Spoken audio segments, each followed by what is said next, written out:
Shalom warga kerajaan, di masa-masa seperti ini, keintiman dan takut akan Tuhan adalah kunci utama untuk kita mampu melewati badai.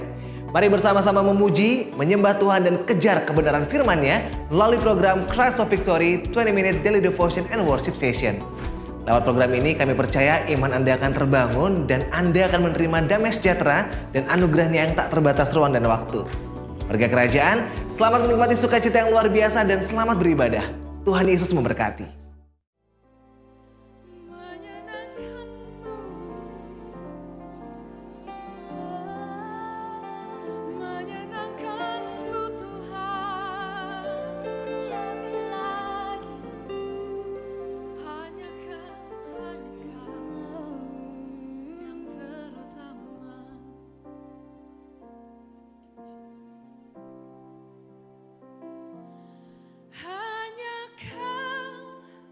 Yang mencari tempat jawaban, hanya Kau tempatku berharap. Berjalan bersamamu ku takkan goyah, sebab tangan kasih-Mu tersedia bagiku. Selamanya Kau ku cinta.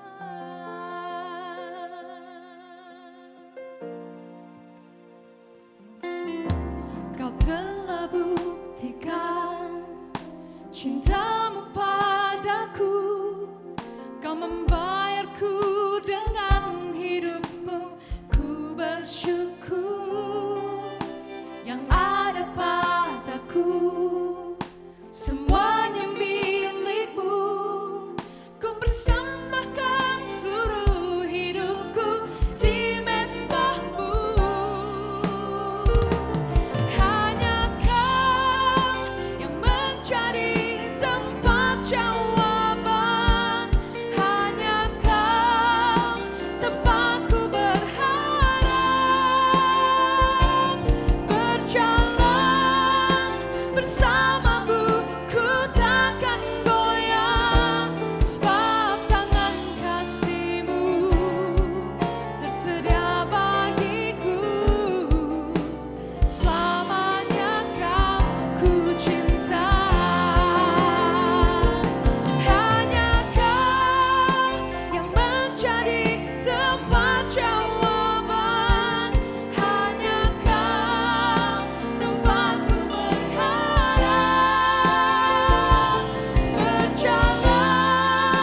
bersama-Mu ku takkan goyah, sebab tangan kasih-Mu tersedia bagiku.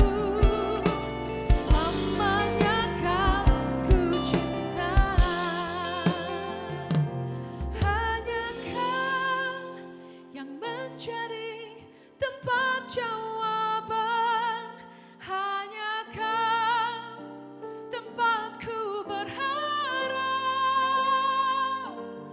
Berjalan bersama-Mu ku takkan goyah, sebab tangan kasih-Mu tersedia bagiku. Selamanya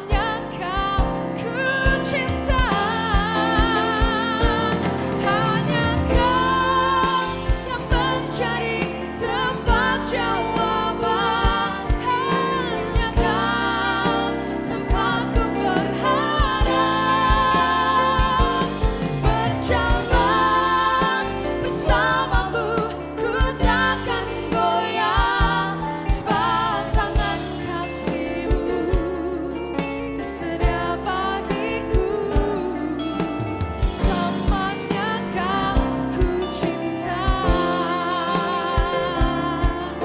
Selamanya Kau, selamanya Kau ku cinta.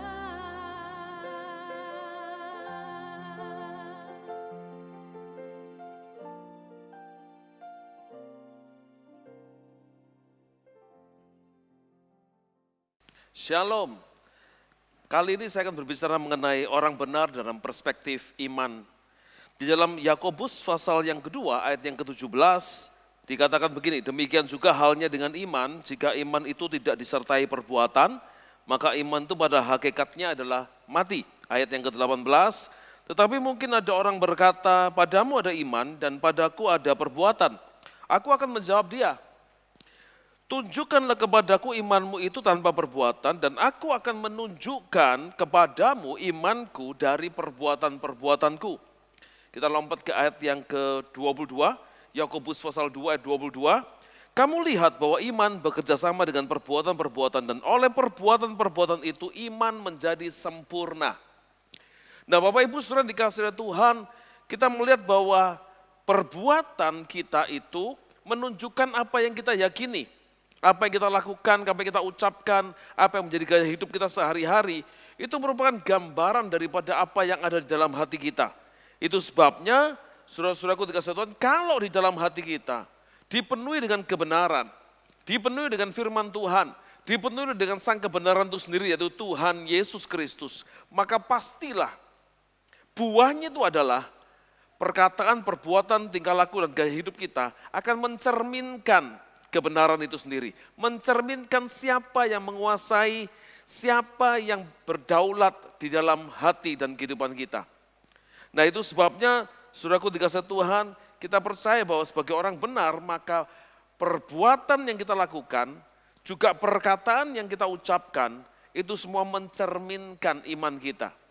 Saudaraku, dan sebagai orang-orang percaya kita tahu juga, saudaraku dikasihi Tuhan, bahwa orang benar itu adalah orang yang menyatakan imannya melalui perbuatan-perbuatannya. Ya, nah itu sebabnya kita tahu bahwa di dalam kehidupan orang benar, saudaraku dikasihi Tuhan, maka kita pun bisa mengalami kegagalan, kejatuhan, kerugian, musibah, dan banyak hal lain yang mungkin tidak diinginkan di dalam kehidupan kita semua. Tapi bisa terjadi, saudara-saudaraku dikasihi Tuhan.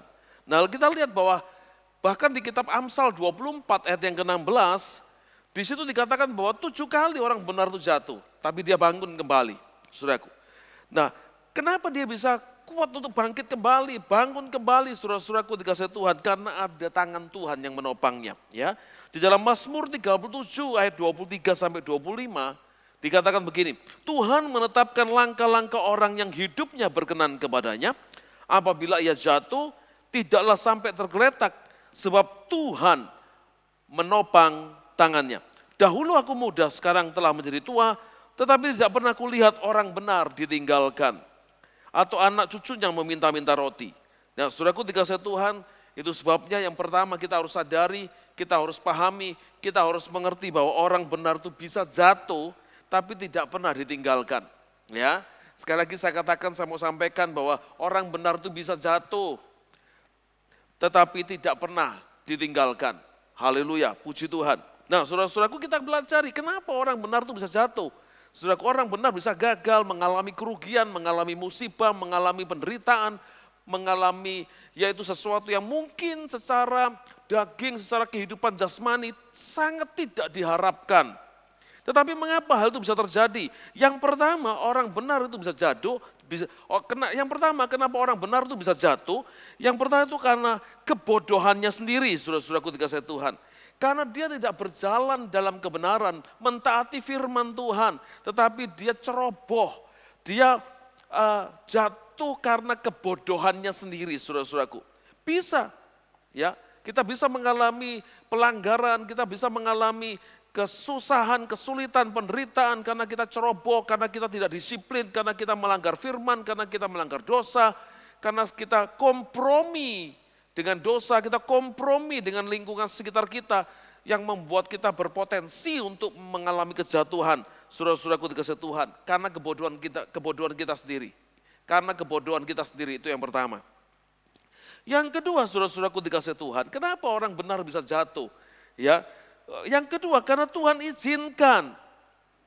Orang benar dalam situasi yang sulit harus melalui padang gurun, mengalami kegersangan dalam hidupnya, saudara-saudaraku dikasihi Tuhan, yang di dalam pemandangan orang-orang yang lain di dunia ini, pada waktu orang benar mengalami kehidupan yang sulit, berjalan dalam padang gurun, mengalami kegersangan, tidak ada tuayan, sekali bahkan juga mungkin anak lembu tidak ada di kandang, tidak ada makanan, saudaraku di rumahnya, mengalami kesulitan, saudara-saudaraku. Tetapi saudara lihat bahwa di dalam perspektifnya kerajaan Allah, maka ketika orang benar mengalami hal-hal yang demikian seperti itu, padahal dia tidak melakukan kesalahan, tidak melanggar firman, tidak melakukan dosa, tapi dia mengalami hal seperti itu berarti Tuhan izinkan untuk mengalami dan melalui situasi yang seperti itu dengan tujuan agar supaya orang benar itu bisa mengalami Tuhan, mengalami mujizat, mengalami penggenapan dari firman Tuhan, dan juga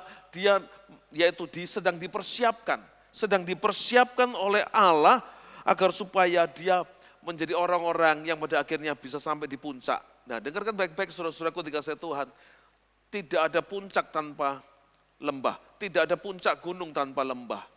Itu sebabnya barang siapa mau sampai ke puncak gunung, dia harus melalui lembah, kaki gunung, saudaraku ya.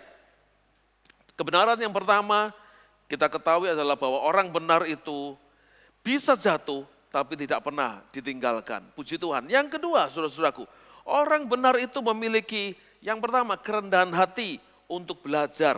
Saudaraku dikasihi Tuhan, di dalam 2 Timotius 3, 16 dan 17 dikatakan begini, segala tulisan yang diilhamkan Allah memang bermanfaat untuk mengajar, untuk menyatakan kesalahan, untuk memperbaiki kelakuan, dan untuk mendidik orang dalam kebenaran. Dengan demikian, tiap-tiap manusia kepunyaan Allah diperlengkapi untuk setiap perbuatan baik. Nah, saudaraku, orang benar itu memiliki gairah, semangat untuk terus belajar, saudara-saudaraku. Punya kerendahan hati untuk terus belajar. Sehingga orang-orang benar semakin diperlengkapi dengan kebenaran. Dia belajar dari banyak orang sehingga wawasannya terbuka menjadi luas, saudara-saudaraku. Yang kedua, orang benar itu memiliki keberanian untuk berubah, saudaraku ya. Di dalam Roma 12 ayat 2 dikatakan begini, janganlah kamu menjadi serupa dengan dunia ini, tetapi berubahlah oleh pembaharuan budimu, sehingga kamu dapat membedakan manakah kehendak Allah, apa yang baik, yang berkenan kepada Allah, dan yang sempurna. Hal kedua yang dimiliki oleh orang benar adalah dia punya keberanian untuk berubah. Sehingga dari waktu ke waktu dia mengalami pertumbuhan dalam iman. Dari waktu ke waktu, saudaraku, maka dia semakin lama semakin serupa dengan gambaran Kristus Yesus, Tuhan kita. Saudaraku dikasihi Tuhan. Yang ketiga, apa yang dimiliki oleh orang benar? Yang ketiga adalah dia memiliki konsistensi untuk melakukan kehendak Allah dalam hidupnya. Dalam Efesus pasal 2 ayat yang ke-10 dikatakan begini, karena kita ini buatan Allah, diciptakan dalam Kristus Yesus untuk melakukan pekerjaan baik yang dipersiapkan Allah sebelumnya. Perhatikan ini, Ia mau supaya kita hidup di dalamnya. Saudaraku dikasihi Tuhan, kita hidup di dalam pekerjaan baik yang telah dipersiapkan Allah sebelumnya. Saudara-saudaraku dikasihi Tuhan, itu artinya kita harus hidup di dalam rencana Tuhan, di dalam kehendak Tuhan yang telah ditetapkan buat saudara dan saya. Jadi hal ketiga yang dimiliki oleh orang benar itu adalah yaitu konsistensi untuk melakukan kehendak Allah dalam hidupnya. Saya ulangi sekali lagi, orang benar itu yang kedua, orang benar itu memiliki kerendahan hati untuk belajar. Dan yang kedua, orang benar itu memiliki keberanian untuk berubah. Yang ketiga, orang benar itu memiliki konsistensi untuk melakukan kehendak Allah dalam hidupnya. Saudaraku dikasihi Tuhan, saudara lihat, itu yang dimiliki oleh orang benar. Yang ketiga, saudara-saudaraku dikasihi Tuhan, orang benar itu meninggalkan jejak kesaksian yang ajaib dalam hidupnya. Ya, di dalam Yesaya 41 ayat 18 dikatakan begini, aku akan membuat sungai-sungai memancar di atas bukit-bukit yang gundul, dan membuat mata-mata air membual di tengah dataran. Aku akan membuat padang gurun menjadi telaga dan memancarkan air dari tanah kering. Sekalipun orang benar harus berjalan dalam lembah kekelaman, sekalipun orang benar harus berjalan dalam lembah yang gersang, padang gurun yang gersang, saudara-saudaraku dikasihi Tuhan. Ya, sekalipun orang benar harus berjalan dalam lembah air mata, saudaraku.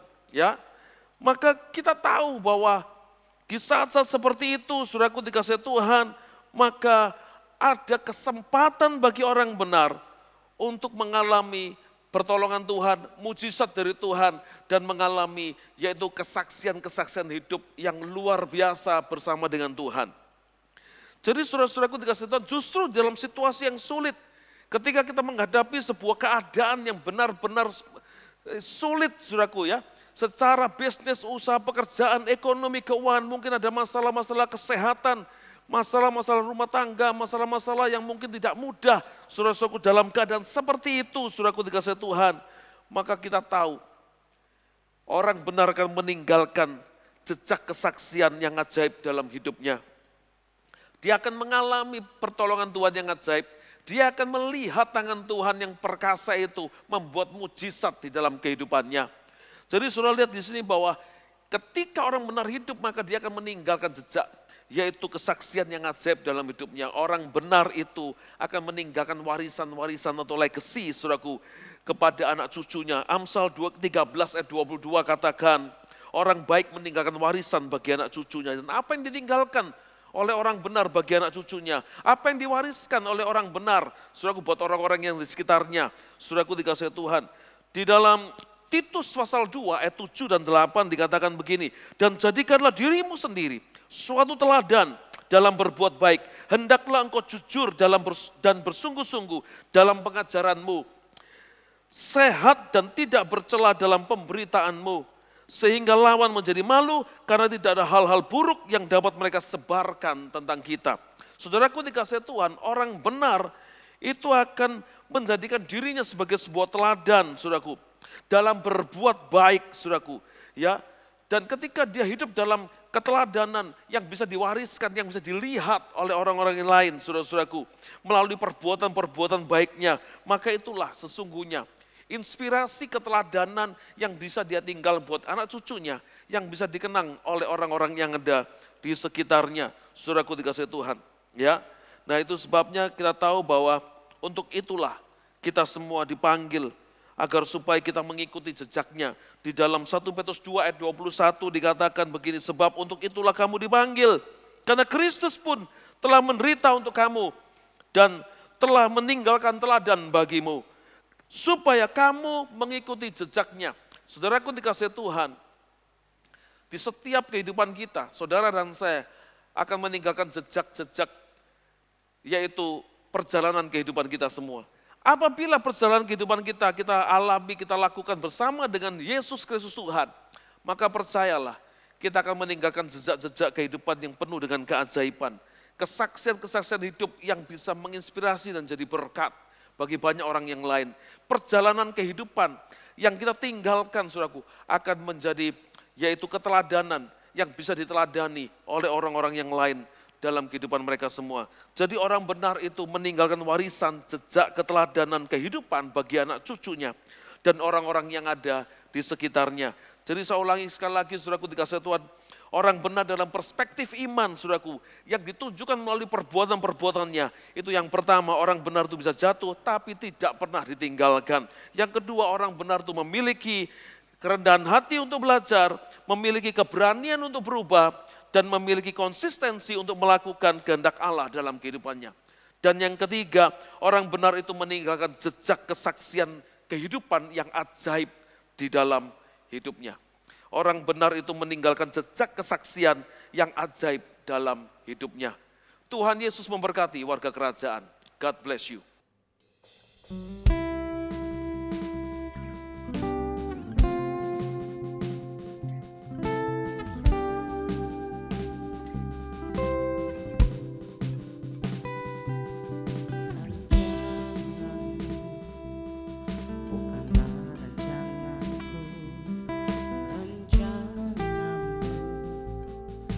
Terbaik bagiku, pertolonganmu di hidupku tak pernah terlambat. Yang ku miliki semuanya milikmu, nafas hidupku, setiap helai rambutku. Bukan kuatku dan hebatku, semua karena perkenananmu.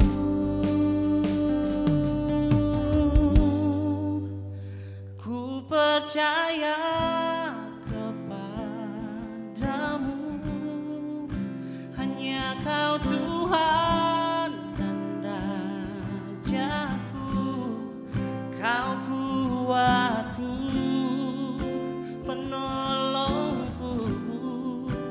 keselamatanku. Oh, ku percaya yang terbaik telah kau sediakan di hidupku. Tenang jiwaku, damai hatiku, karena kau di dalamku.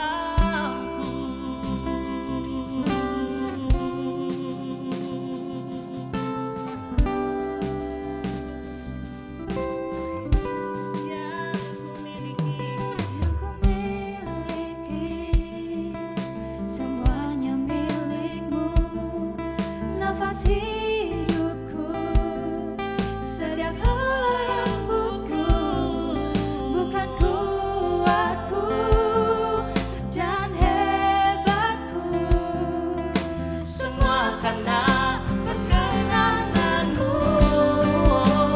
Ku percaya kepadamu, hanya kau Tuhan dan Rajaku. Kau kuatku, penolongku, keselamatanku. Oh, ku percaya yang terbaik